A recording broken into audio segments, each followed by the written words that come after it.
But did he specifically deal with a particular people? Yes, he did. Why? Because he wanted a people who believed only in him.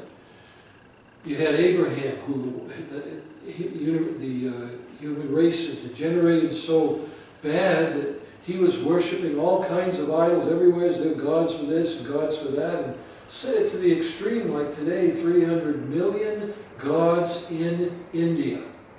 300 million. I don't know how in the world they ever tally them up, but they figure there's 300 million gods.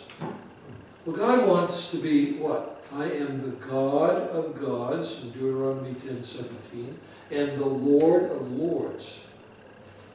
Meaning, I want you to worship me. There's demonic gods, but I am the God. I am the Elohim. I am the beginning, the end. I'm Adonai. I'm El Shaddai. I am the one true God. So therefore, that's why here. So the divine purpose also is another issue here. Israel, the earthly promises in the covenants. The church, the heavenly promises in the Gospels. In other words, you and I are not going to inherit the certain covenantal promises that were made specifically to Israel. It's just not going to happen. It's just not going to happen. We're just not going to have. We don't have a particular land that is ours.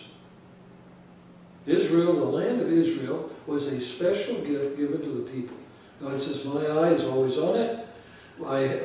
It's the apple of my eye. Don't you touch it. Don't sell it. Don't do anything. Because if you do, you're going to incur the wrath of God on you. The seed of Abraham. Israel is this physical seed of whom some become a spiritual seed. Because Abraham, remember, he wasn't under the law. The law was after, 400 years later. How did Abraham get saved? He believed and God counted it for righteousness in 15:9. But the church is a spiritual seed. We have, in a sense, a spiritual seed, because in that promise to Abraham in Genesis 12, when God said, I'm going to bless you, and you're going to multiply you as the sands of the sea and as the stars of the heavens. Well, guess what? The Israelites were one of the smallest nations on the face of the earth. So God, was he just saying a figure of speech? Or was it an exaggeration?